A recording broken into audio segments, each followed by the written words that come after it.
3대 7중 재앙 중에서 7인 심판과 7 나팔 심판에 대해서 말씀을 나누었습니다. 7인 심판은 6장 1절부터 시작해서 8장 5절까지 나와 있습니다. 그리고 7 나팔 심판은 8장 6절부터 시작해서 11장 9절까지에 대해서 나와 있습니다. 그리고 오늘 7 대접 심판은 오늘 본문인 16장 1절부터 21절까지 내용입니다. 그런데 이 7 대접 심판에 대해서 지난 장이었던 15장 1절에서 7 대접에 대해서 암시를 하였습니다. 7 대접 심판은 앞에 있는 7 나팔 심판과 여러 점에서 다른 면이 있습니다. 하나는 무엇인가 하면 7 대접 심판은 하나님의 종말론적인 심판 중에서 최종적인 심판이라는 것입니다. 15장 1절 말씀 보시면 하나님의 진노가 이것으로 마치리로다 라고 말씀합니다. 7의 심판부터 시작한 하나님의 종말론적인 심판이 이제 7 대접 심판을 통하여서 결론이 난다는 것을 알 수가 있습니다. 그리고 7 나팔 심판 같은 경우에는 부분적인 심판입니다. 그러나 7 대접 심판은 전체적인 심판입니다. 그리고 7 나팔 심판에서는 중간에 들어가는 막간이 있었습니다. 그러나 7 대접 심판에는 막간이 없고 더 이상 회개할 수 있는 기회가 주어지지 않습니다. 그리고 마지막으로 7 대접 심판 같은 경우는 7 나팔 심판과 달리 사람들에 대해서 직접적으로 심판한 내용입니다. 이처럼 7 대접 심판은 7의 심판과 7 나팔 심판과는 차원이 다른 하나님의 최종적이고 전체적인 심판이라는 것을 알 수가 있습니다. 그렇다면 왜 하나님께서 7 대접 심판을 할까요? 그 이유는 무엇인가 하면 불신자들에 대하여 경고를 하는 겁니다.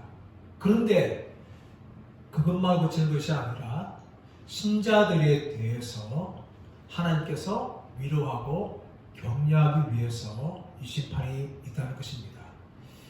사도 요한 당시에 그리스도인들은 수많은 핍박과 박해 속에서 살았습니다.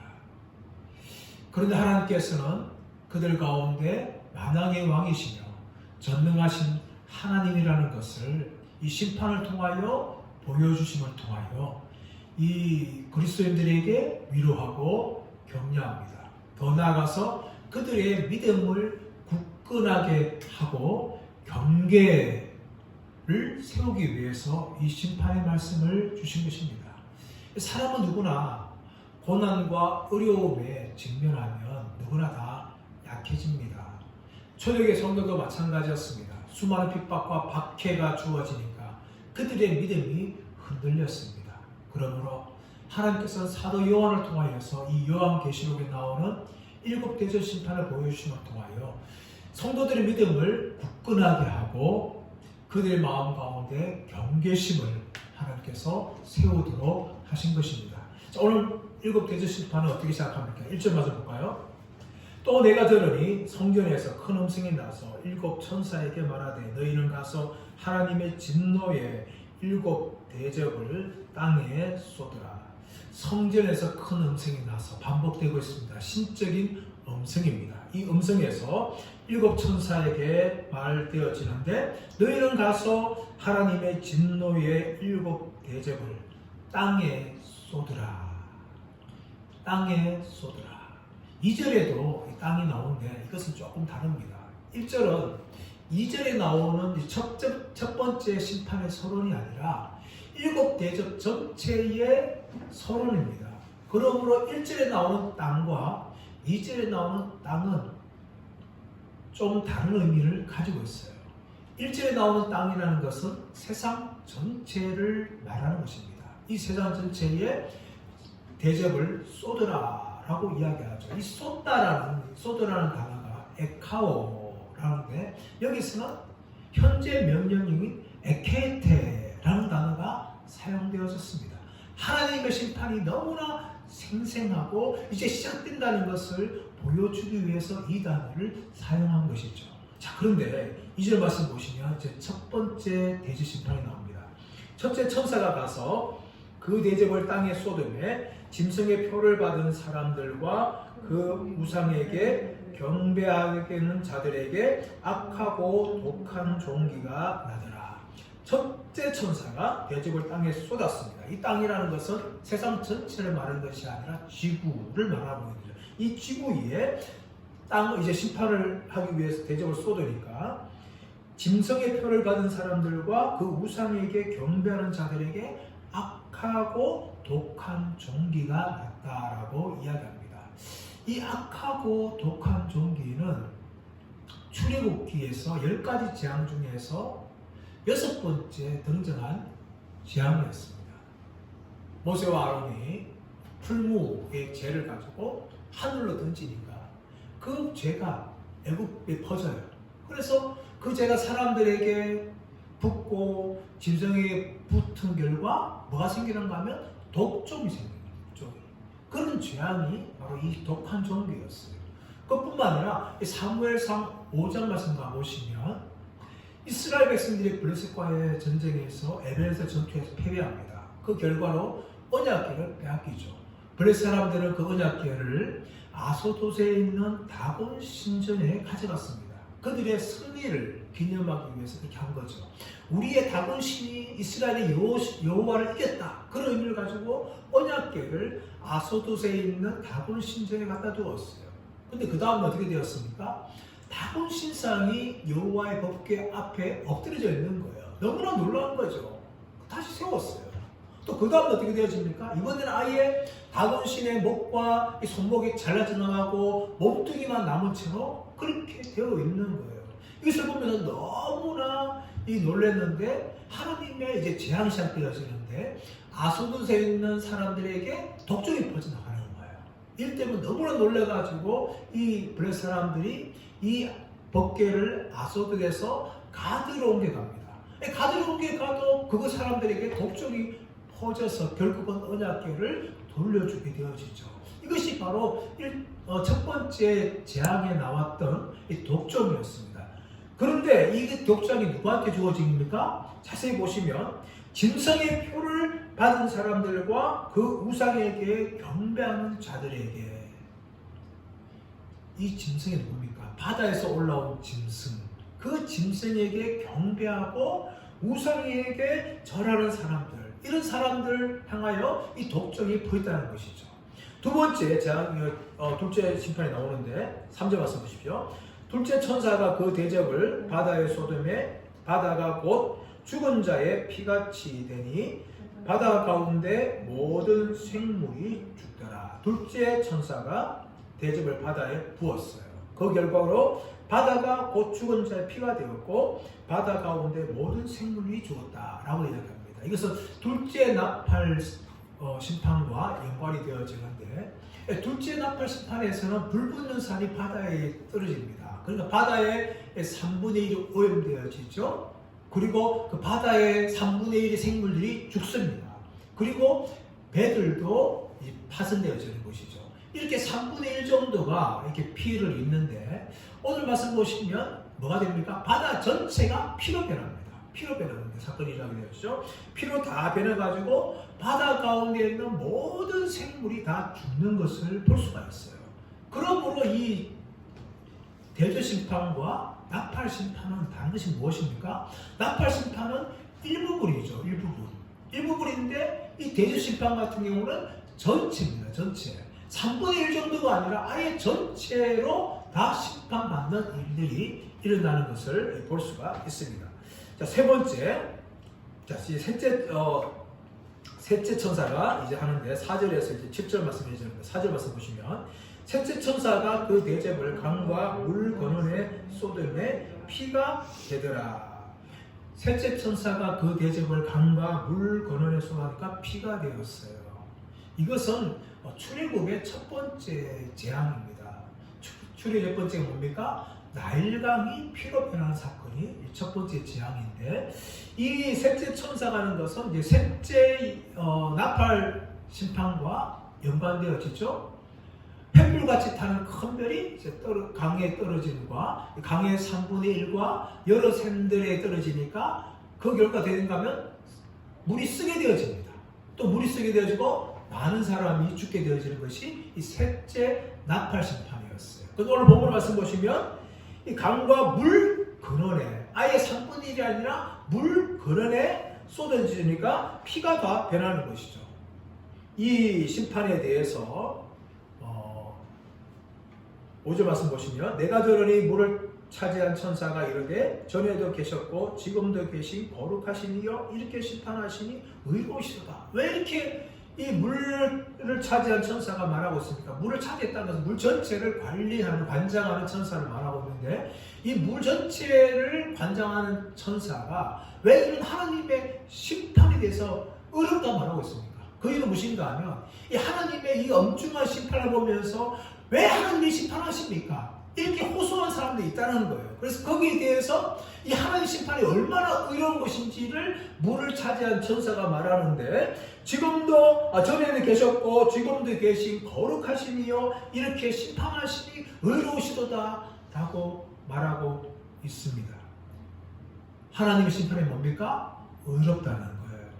하나님이 이렇게 전체적으로 바다를 심판하고 또 강을 심판했고 물을 관리하는 모든 천사가 하는 말이 뭔가 하면 이런 하나님의 심판은 의롭다면서 그 심판하시는 분이 누구라 말하고 있는가 하면 전에도 계시고 이제도 계신 분이라고 말합니다. 이 내용은 11장 7절에도 나오고 있는 내용인데 사실 앞에 내용을 보시면 하나님 소개할 때에서 무엇을 말하고 있는가 하면 전에도 계셨고 지금도 계시고 장차 오시리다 이렇게 말하지만 11장 7절과 오늘 말씀에서는 장차 오실리가 빠진 겁니다. 왜 빠졌을까요? 이제 하나님의 종말적인 심판이 지금 진행되고 있으니까 장차 오실 말이 굳이 필요 없다는 거예요. 왜냐하면 그 하나님께 지금 심판하고 있기 때문에. 그래서 이 장차 오시리가 생략되어 있습니다. 이 장차 오시리가 생략하면서 그 하나님의 심판이 의롭다라고 이야기하면서 왜 하나님이 그렇게 심판하시는가? 거기서 이야기하고 있는데 6절 말씀 보시면 그들이 성도들과 선지자들의 피를 흘렸으므로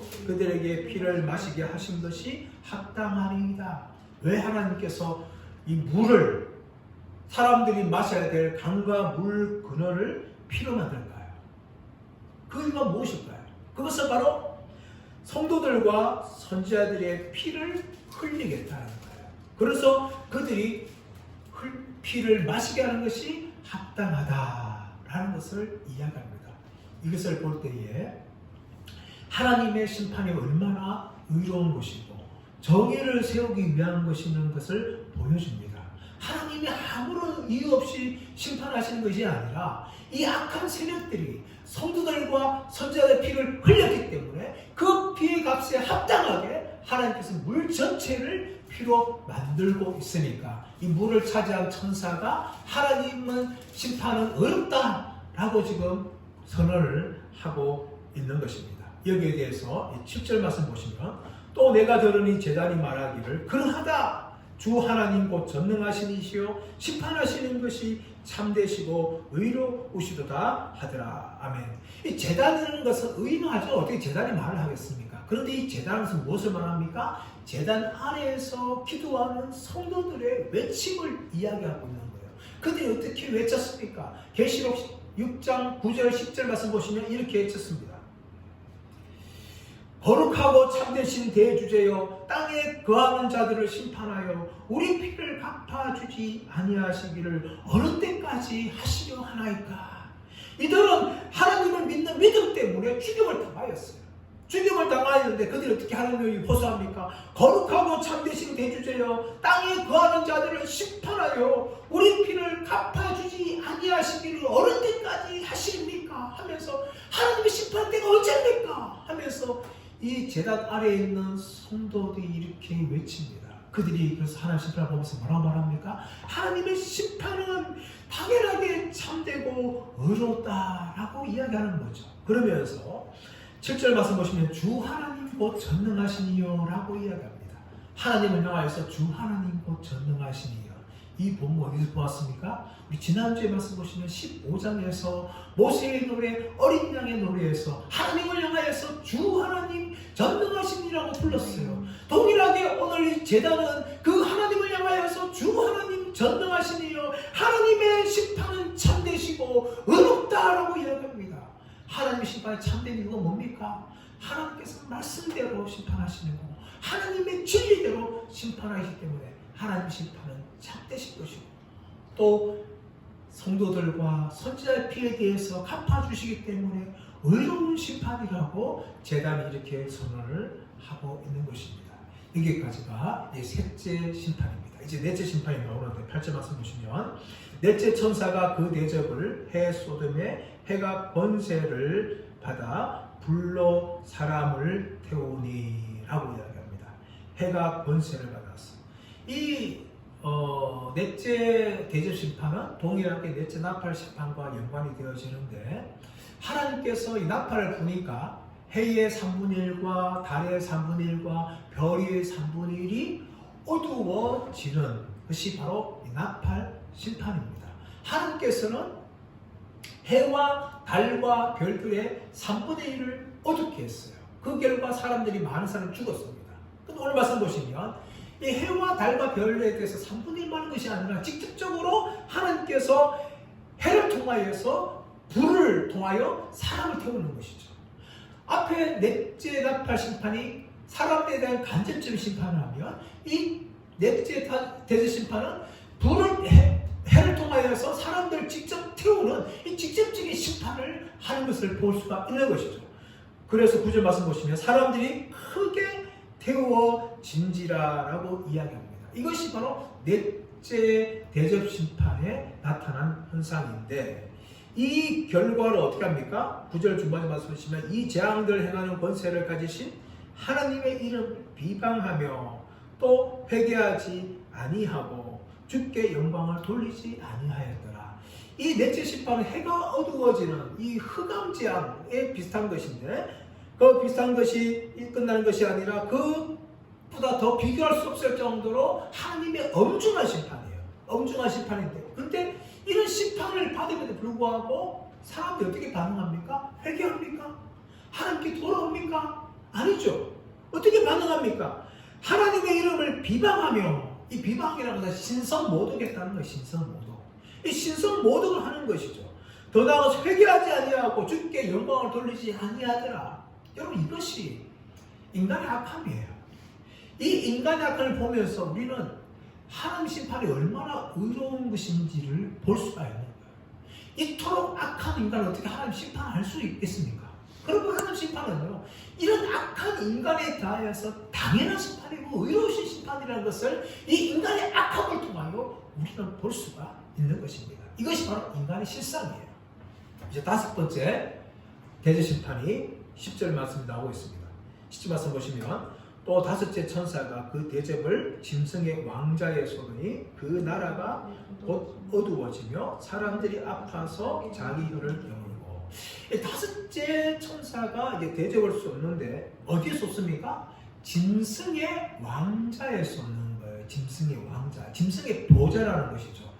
계시록 13절 말씀 보시면 붉은 용이 바다에서 올라온 짐승에게 무엇을 줍니까? 능력과 보좌와 큰 권세를 주었어요. 그때가 보좌가 이 짐승의 보좌인데 이것은 하나님의 보좌를 모방한 겁니다. 짝퉁이라는 것이죠. 마치 자기가 세상을 다스리는 것처럼 사람들에게 보여주는 이 짝퉁의 권세를 가지는 것이 바로 이 짐승의 보좌인데 이 짐승의 보좌에 쏟는데 정확히 말하면 짐승의 보좌 위에다 쏟는 거예요. 그래서 짐승의 보좌 전체에 하나님의 이 대접 심판이 임하게 되어지죠. 이렇게 임하게 될 때에 그 결과 뭡니까? 그 나라가 어두워졌다라고 이야기합니다. 여러분 짐승은 다스리는 권세가 있고 그 짐승의 다스리는 권세에서 지금도 수많은 사람들이 고통을 받습니다. 역사를 보게 되어지면 악한 통치자들 보십시오. 여러분 중국의 마오쩌둥이 중국을 공산화시킬 때에 수많은 자유민주주의 사람들을 다 수치하고 살인시켰습니다.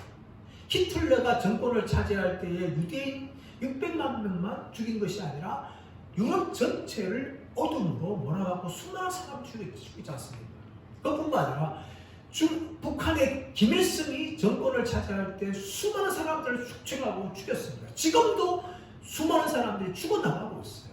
이렇게 짐승의 보좌, 이 악한 권세를 가진 사람들이 통치할 때에 온 나라가 어두워지고 사람들은 고통을 당할 수밖에 없다는 것을 우리가 역사적으로도 할 수 있어요. 그런데 이렇게 짐승의 보좌에 하는 심판이 임하는데 그 결과 뭡니까? 사람들이 아파서 자기 혀를 깨물었다라고 이야기합니다. 이 깨물다는 것은 한 번만 깨무는 것이 아니라 계속적으로 깨물고 있는 것을 말합니다.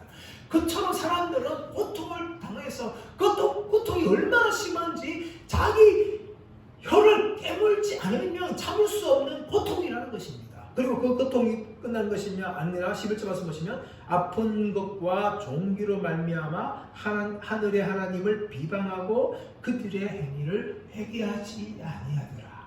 여러분, 사람이 이렇게 고통스러우면 자기들이 회개하고 하나님께 용서를 구해야 하는데 그들의 죄를 용서받고 심판이 사라질 것인데 그렇지 않습니다.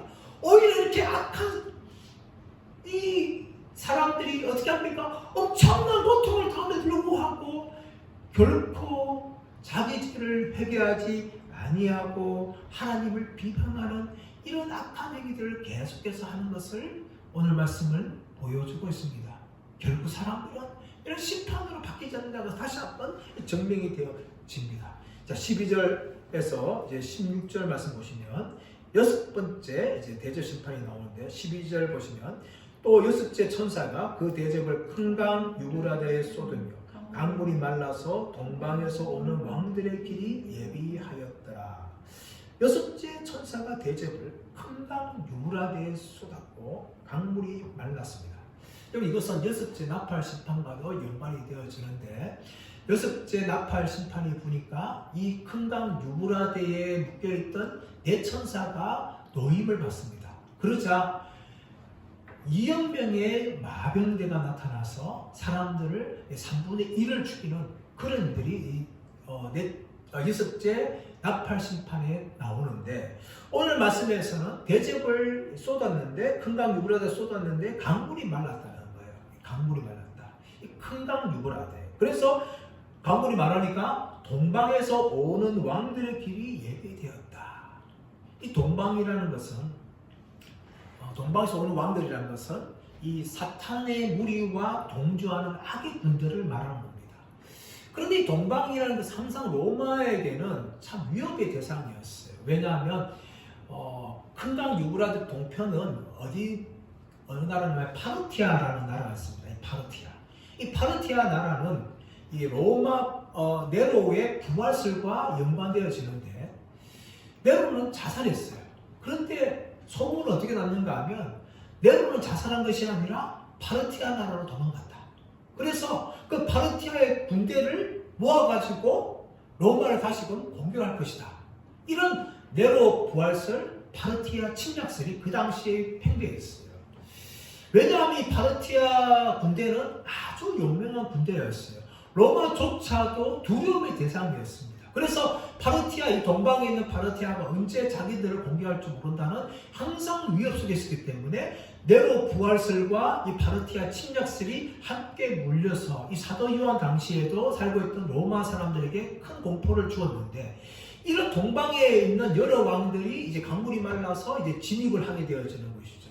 그 진입해서 이제 전쟁을 벌이는데 이 악한 군대가 이제 사탄의 군대가 합사해서 이 하나님의 군대와 싸우는 것을 이야기하고 있는데 자 13절 보시면 또 내가 보매 개구리 같은 새 더러운 영이 용의 입과 짐승의 입과 거짓 선지자들의 선지자 입에서 나왔다라고 이야기합니다. 또 다른 환상을 보게 되어지는데 또 어떤 환상인가 하면 개구리 같은 새 더러운 영, 이 더러운 영이 실체가 뭡니까? 14절 초반에 말씀하시면 그들은 귀신의 영이다 라고 이야기합니다. 이 귀신의 영이 어디에 나옵니까? 용의 입과 짐승의 입과 거짓 선지자의 입입니다. 이 세 존재는 뭡니까? 거짓 삼일체 아닙니까? 붉은 영과 바다에서 올라온 짐승과 땅에서 올라온 거짓 선지자의 짐승, 이 세 존재가 거짓 삼일체를 이루는데 그들의 이 각각에서 뭐가 나온가 하면 개구리같이 더러운 영이 나온 거예요. 이 개구리라는 존재는 이 고대 근동에서나 애굽에서는 아주 신적인 존재였어요. 애굽에서도 이 개구리를 신으로 섬겼죠. 왜 그렇습니까? 개구리는 굉장히 번신력이 있어요. 그리고 땅이나 물에나 어디 살 수 있기 때문에 사람들의 신처럼 보이는 거예요. 그래서 이 애굽 사람들은 개구리를 신으로 섬겼던 것이죠. 그런데 계시록 11장 10절 말씀 보시면 이 개구리에 대해서 부정한 짐승이라고 합니다. 부정한 짐승. 개구리는 이 구약에 의하면 부정한 동물이에요. 그래서 오늘 말씀 보면 이 더럽다 말하고 있는데 이 더러운 존재가 뭔가 귀신이라는 겁니다. 신약성에 보시면 복음서라든지 사전에 보시면 예수님이 말씀하실 때나 또 사도들이 귀신을 향해 말할 때 항상 뭐라고 말하냐면 더러운 귀신아 말하고 있는 거예요. 이 더럽다는 것은 단지 몸이 이렇게 지저분하다, 깨끗하지 못하다 그런 의미 아니라 영적으로 더러운 존재. 다시 말하면 하나님을 대적하고 하나님의 심판을 받을 존재고 또 그리스도인들을 미혹할 뿐만 아니라 온 세상을 미혹하는 존재이기 때문에 더럽다, 영적으로 더럽다라고 이야기하고 있는데 이런 더러운 영들이 용의 입과 바다에서 올라온 짐승 적그리스도의 입과 그리고 땅에서 올라온 짐승인 거짓 선지자 입에서 각각 나와서 사람들을 미혹을 하게 되어지죠. 그뿐만 아니라 14절 말씀 보시면 이적을 행하여 온 천하 왕들에게 가서 하나님 곧 전능하신 이의 큰 날에 있을 전쟁을 위하여 그들을 모으더라 라고 이야기합니다. 그들이 입을 말을 통해 사람들을 미혹을 하는데 미혹뿐만 아니라 무엇을 합니까? 이적을 행했다는 거예요. 이적. 여러분 기사와 표적이 나타난다 해서 다 하나님께서 행하신 것이 아닙니다. 여러분 귀신들도 얼마든지 이적을 행할 수 있어요. 계시록 13장 3절 말씀 보시면 이 바다에서 올라온 짐승의 머리 하나가 상처를 받게 죽게 되지 않습니까? 근데 어떻게 됩니까? 다시 살아나는 거예요. 다시 살아나는 많은 사람들이 이 바다에서 올라온 짐승을 경배하는 거죠. 여러분 귀신들도 사탄도 이적을 행하여 사람들을 미혹해서 자신을 경배할 수 있는 얼마든지 능력을 가지고 있어요. 물론 그들은 전능하지는 않습니다. 모방을 하는 거죠. 또 제한적입니다. 그러나 그들도 얼마든지 이적을 행할 수 있는 것이죠. 출애굽기 보십시오. 나일강이 피로 변할 때에 바로의 술사들도 나일강을 피로 바꿀 수 있었어요. 모세가 지팡이를 던져서 뱀을 만들 때에 바로의 술사들도 지팡이를 던져서 뱀을 만들었어요. 이처럼 여러분 바로의 술사도 이적을 행하였어요. 귀신도 얼마든지 지금도 이적을 행하여서 사람들을 미혹합니다. 그럼 이적을 행한다 했어요, 여러분. 다 하나님 역사가 아니라는 것을 여러분 분명히 알아야 돼요. 이적을 분별할 줄 알아야 돼요. 그런데 많은 사람들이 이런 이적에 미혹되어서 잘못된 길로 빠지는 경우가 얼마나 많이 있는지 모릅니다. 여기 이적을 쫓아가지 마시길 바랍니다. 하나님의 말씀을 쫓아가시길 간절히 바랍니다. 이렇게 이적을 행하면서 그들이 어떻게 합니까? 온 천하 왕들에게 가서 하나님 곧 전능하신 이의 큰 날이 있을 전쟁을 위하여 그들을 모으더라. 여러분 이들은요 전쟁을 하기 위해서 언제요? 하나님의 전능하신 이의 큰 날, 여호와의 날, 이 심판의 날에 하나님을 향하여 대적하기 위해서 군사를 모으죠. 여러분 그런데 정확하게 말하면 하나님을 대적하는 게 아니에요. 왜냐하면 하나님에게 대적 대상이 안 됩니다. 이들이 누구와 싸우는가 하면 하나님의 군대와 싸우는 거죠. 천사들로 이루어진 영적인 군대와 싸우는 것이죠. 천사들로 싸우는 것이지 하나님과 싸울 수 있는 존재가 그들은 아닙니다. 전능하신 하나님과 어떻게 하나님께서 만드신 피조물에 불과한 이 사탄과 그의 악한 영들이 어떻게 하나님과 직접 싸울 수 있습니까? 말도 안 되는 거죠. 하나님의 군대와 싸우기 위해서 군사를 모으는데 자 어디로 모읍니까? 16절 말씀 보시면 세 영이 히브리어로 아마겟돈이라 하는 것으로 왕들을 모으더라. 아마겟돈 이제 많이 들어봤던 아마겟돈이 나옵니다. 아마겟돈 전쟁이 벌어지죠. 여러분 이 아마겟돈을 정확히 말하면 하르메겟돈이라는 단어인데 이 하르메겟돈이라는 것은 메겟돈 산이라는 의미를 가지고 있어요. 그런데 이 메겟돈을 흔히 머깃도에서 나온 이름이다 라고 부릅니다. 왜 그렇게 이야기하고 있는가 하면 머깃도라는 것은 이스라엘 유명한 전투지입니다. 바산과 드보락이 시스라의 군대를 괴멸시킨 것이 바로 이 머깃도입니다. 또 예후가 반란을 일으켜서 아하시아를 죽이고 정권을 차지하고 혁명을 성공한 것이 바로 이 머깃도예요. 또 바로 누구 올라올 때에 요시아가 막아서 전사한 것도 바로 이 머깃도입니다. 이 머깃도는 전쟁이 벌어지는 곳인데, 근데 하루 메겟돈을 가서 메겟돈 산이 있다는 거예요. 근데 정확히 말하면 이 머깃도는 평지고 산이 없습니다. 그러므로 이 이스라엘 지명에 있는 머깃도라고 문자적으로 볼 수가 없고, 이것은 상징적인 것으로 볼 수가 있는 거죠. 하나님의 군대와 이 사탄의 군대가 싸우는 이 상징적인 장소를 하루 메겟돈, 아마겟돈이라고 부릅니다. 이렇게 전쟁이 여기서 이제 벌어지는 겁니다. 이제 17절 이하에서는 7번째 대접이 나오는데, 일곱째 천사가 그 대접을 공중에 쏟음에 큰 음성이 성전에서 보호자로부터 나서 이르되 되었다.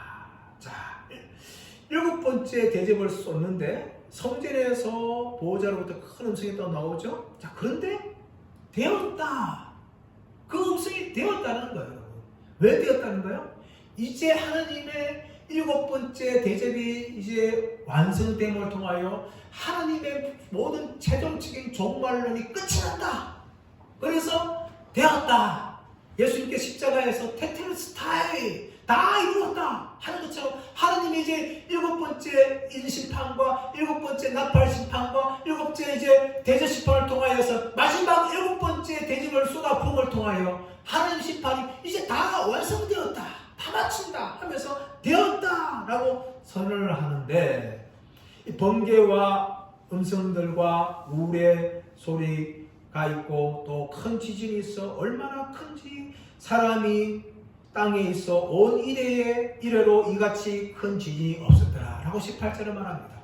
번개와 음성과 우레 소리와 큰 지진 앞에서 하나님 종말주 심판할 때 다 등장했던 현상들이에요. 이 현상들은 다 등장을 통해서 이제는 더 강한 심판인데, 큰 지진을 말하면서 이런 지진은 땅에서 지금까지 있음부터 없을 정도로 큰 지진이었다라고 이어갑니다. 이 지진의 결과로 19절 말씀 보시면 큰 성이 세 갈래로 갈라지고 세 갈래로 갈라지고 완전히 멸망당한 것을 이야기합니다. 만국의 백성들도 무너지니 큰 성 바빌론이 하나님 앞에 기억하신 바 되어 그의 맹렬한 진노의 포도주 잔을 받으매라고 이야기합니다. 큰 성이 세 갈래로 완전히 멸망하고 부서지고, 그뿐만 아니라 큰 성 바벨론, 이 앞에서 19절 초반에 나오는 큰 성이 큰 성 바벨론이죠. 큰 성 바벨론이 하나님 앞에 기억하신 바 되어 그의 맹렬한 진노의 포도주 잔을 받았다. 하나님의 맹렬한 진노의 포도주 이 심판을 받게 되어지는데, 그 결과 각성도 없어지고 산악도 간되었더라. 모든 다 사라지는 것이죠. 6번째 인 심판에서는 6번째 인이 부어질 때 이 섬이 또 산이 움직였어요. 이동했어요. 그런데 7번째 대접 심판에는 아예 각 섬과 각 산악도 다 사라지는 이런 일이 발생합니다. 그뿐만 아니라 21절 말씀 보시면 또 무게가 한 달란트나 되는 큰 우박이 하늘로부터 사람들에게 내리매 사람들이 그 우박의 재앙 때문에 하나님을 비방하니 그 재앙이 심히 큽니다라 라고 이야기합니다. 한 달란트를 대략 60kg. 근데 여러분 우박이 얼마나 크면 60kg. 최근에 호주라든지 다른 나라에 막 우박이 막 떨어지는데, 중국이 떨어지는데 골프공만한 우박이 막 떨어지는 경우가 있어요. 그래서 차도 부서지고 뭐 유산 부서지고 이런 일들이 다 발생하는데, 여러분 그 정도의 크기와 비교할 수 없을 정도로 60kg이나 되는 그런 우박이 떨어지는 거예요. 그만큼 하나님의 심판이 강하다는 것을 볼 수 있고, 그 우박이 떨어지는데 불구하고 사람들의 반응이 뭡니까? 하나님을 비방하니 그 재앙이 심히 크더라. 오히려 하나님을 비방하는 것을 볼 수가 있어요. 이 내용이 계속해서 반복되어지는 것이죠. 하나님이 계속해서 심판하시는데 사람들은 그 심판하신 하나님을 향하여서 비방하고 또 불평하고 회개하지 않는 그런 내용이 반복되어집니다. 이로써 7대접 심판이 마치게 되어지는데, 여러분 이런 우리 심판들을 보면서 이런 심판들이 누구한테 주어지는 겁니까? 사실상은 불신자들에게 주어지는 거예요. 하느님을 경외하지 않는 자들에게, 짐승의 표를 받는 자들에게 이런 심판이 주어지는데, 그렇다면 이런 심판이 분명히 다가올 것인데 우리 그리스도인들은 어떻게 살아야 될까요? 오늘 우리가 어떻게 살아가야 됩니까? 어떻게 심판을 준비해야 됩니까? 그 대답이 15절 말씀이 나옵니다. 15절 읽어볼까요? 15절 시작. 보라, 내가 도둑같이 오리니 누구든지 깨어 자기 옷을 지켜 벌거벗고 다니지 아니하며 자기의 부끄러움을 보이지 아니하는 자는 복이 있도다. 세 번째 복이 있도다 선언입니다. 선언인데 이 복이 있다 선언은 누가 말씀하신 거예요? 예수님께서 말씀하십니다. 교회의 머리 되신 예수님께서 지금 복이 있도다 선언하시는데 누구한테 복이 있다 말씀하시는 거예요? 깨어서 자기 옷을 지켜 벌거벗고 다니지 아니하며 자기의 부끄러움을 보이지 아니하는 자가 복이 있다는 겁니다. 왜 이렇게 깨어 있어야 됩니까? 앞에 보시면 내가 도둑같이 오리니, 예수님께서 도둑같이 오신다는 거예요. 여러분, 이것은 반복되어지는 것입니다. 이미 우리는 복음서를 통하여서 예수님의 말씀을 통하여 마태복음 24장 42절 44절 말씀 보시면 예수님께서 오시는데 도둑같이 오신다고 예수님이 말씀하신 내용을 봅니다.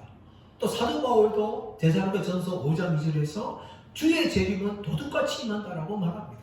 오늘 말씀에서도 예수님께서는 내가 도둑같이 다시 오시겠다 라고 말합니다.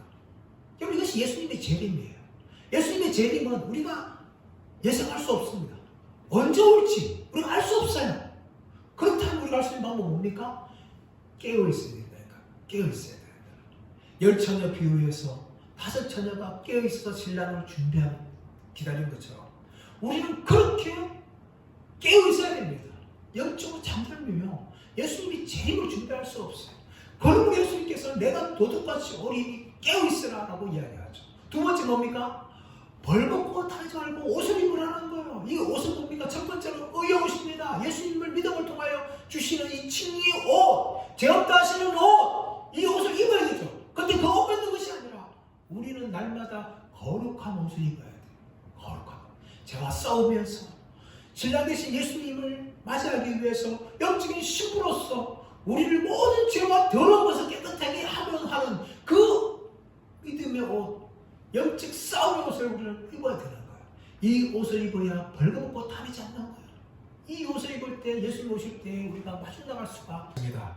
그러므로 저와 여러분 모두가 다 깨어서 우리의 옷을 지키며 믿음으로 나가시기를 예수님의 이름으로 축원합니다.